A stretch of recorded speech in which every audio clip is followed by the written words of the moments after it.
I now recognize Dr. Joyce from Pennsylvania for 5 minutes of questions. Thank you for yielding, and thank you to our witness panel for appearing here today. Dr. Redfield, thank you for appearing and discussing these important matters.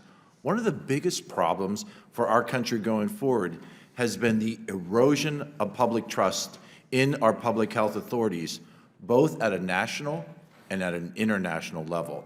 I believe that the work this committee will do on getting to the bottom of the origins of this virus will be critical in restoring that trust. And to that end, the House of Representatives will be voting on legislation this week requiring that the Director of the National Intelligence Agency to declassify all information relating to the origins of COVID, especially if there is reason to believe that the Wuhan Institute of Virology is the source of this outbreak. Dr. Redfield, how important is this level of transparency to restore trust with the American public? You know, I've thought about this a lot of how we're going to get to the answer that you're striving to get to. What is the origin? I don't think that answer is going to come from the scientific community. I think that answer is going to come from the intelligence community.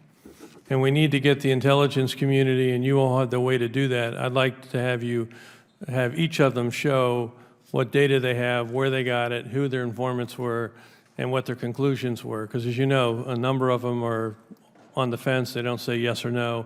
You got the FBI and the Energy Department, which I have a lot of respect for, because when you look at those two departments, the FBI and the Energy Department have the strongest scientific footprint of any of our intelligence agencies. And I think the way they got to the answers at low probability, moderate probability, is their internal scientists did the science. So yes or no, do you support the declassification of all information relating to the origins of the COVID virus? I think declassification is very important. The only caveat that I would say is there are some method and sources issues that I think you guys are going to have to wrestle with to see if they're compromised by some of the declassification. And I think that the erosion of the trust of the American people needs to be reestablished, and part of that is obtaining. I agree with you. I agree with you. I also mentioned that there's a loss of trust on international levels, and I constantly hear that from my constituents back home in Pennsylvania over the issues specifically regarding the World Health Organization. By kowtowing to the Chinese Communist Party, who showed at every step an unwillingness to be honest and transparent about the timing, the severity, and the origins of the outbreak, they badly damaged their reputation. Dr. Metzel, Article 6 of the International Health Regulations requires that the World Health Organization notifies within 24 hours of all events which may constitute a public health emergency of international concern.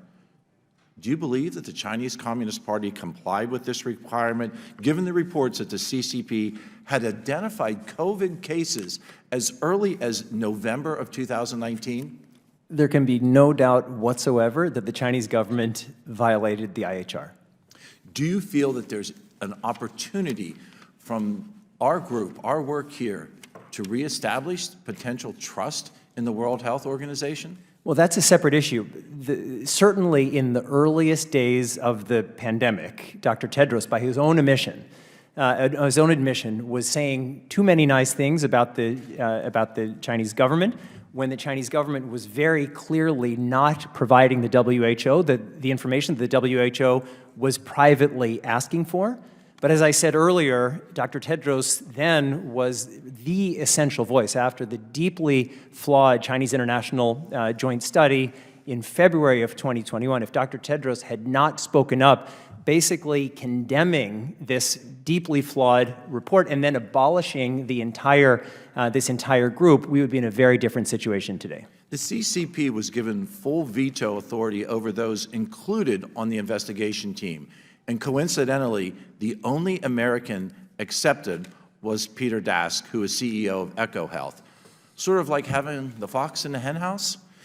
With this information, do you believe that the conclusions of the report can be trusted? And is there a serious conflict by DASIC's inclusion in the investigation team? So as I've said many times, the entire process was flawed for the joint study, and that was a joint study not originated by the WHO Secretariat, but by the World Health Assembly, which is the governing body of states overseeing the WHO. So this was forced on the WHO.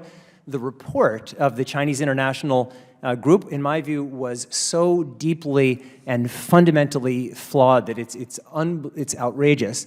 But the WHO Secretariat, they were the ones who then, Dr. Tedros rejected the findings, and then the WHO Secretariat abolished that group and established a new group, the Scientific Advisory Group on the Origin of Novel Pathogens. And that group came out with this report that was saying that we have to fully investigate a lab origin, and they called on China to be more cooperative, and China is again stonewalling. I agree that that full investigation of a lab origin is the responsibility of this committee. I thank all the panel members for being here today, and Mr. Chairman, I yield. I now